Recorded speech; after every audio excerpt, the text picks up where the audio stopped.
Well, good morning, everybody. It's a beautiful morning here in Lake City, Florida. Here I am once again. So dual charging here on a Tesla in a Clipper Creek. Yeah, next stop is going to be near Monticello. Similar to my last trip, although I'm going to try to hit a place a little closer to the freeway this time around. But Monticello downtown is my backup plan if that doesn't work out. So yeah, making great time. I'm sure a lot of you are probably wondering, I did this before, right?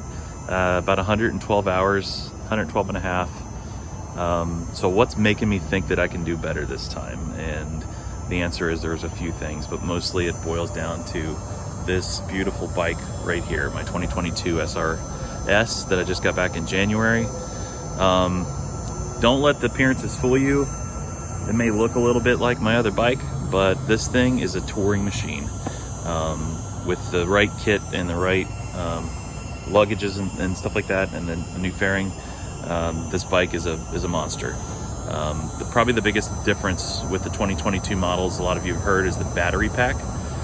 It does have a larger capacity battery pack, and it has active cooling. Basically, there's an air channel in the battery pack that allows air to flow while you're riding to keep the battery cool, and it also has some fans to pull air through there to cool while it's charging. So as some of you remember from my last trip, I ran into problems with that. When you're riding back-to-back, charging back-to-back, I had to be very conscious of that. So it was one of the reasons why I chose to go slower, 55, 60 typically, back roads, and avoided freeways.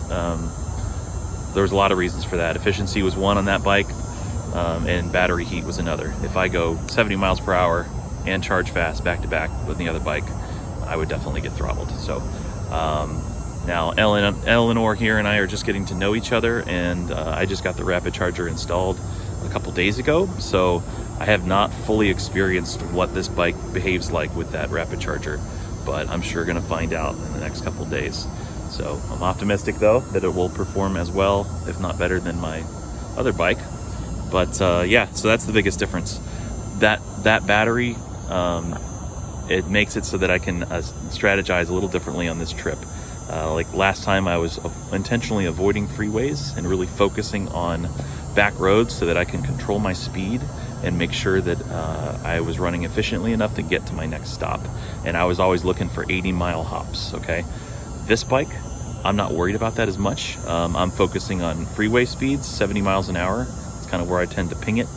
And I know that at that speed, I can do 90 miles plus. And I'm hoping that the battery will stay cool while I do that as well. So that's what my strategy is this time around, is to plan more like 90-mile hops. I know in a pinch that I can do 110, 120, 120 miles.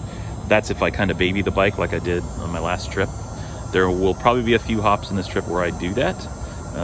And what that'll do is it'll let me knock about 200 miles off the total trip if I can make those 110-mile gaps work. So between all of those things, me using the freeway a little bit more wisely this time because I can, me pinging it at 70 miles an hour instead of 55 and having to be very cautious of my range, the additional aerodynamics of the SRS fairing, and then yeah, being able to change my route to cut off about 200 miles. I'm very optimistic. The goal, the record right now is 93 hours. I think my last trip was about 600 miles a day. If I'm being conservative, I think I could do 700 miles a day and still save myself 4 hours of sleep every night. If I maintain that rate, it's going to be in the 80 range, 80 hours, 80 to 90 hours. So that should let me destroy that record. I'm hoping I can do better than 700 miles. I'm optimistic. It's the beginning of the trip. I got to be right. So anyway, that's it. That's the story.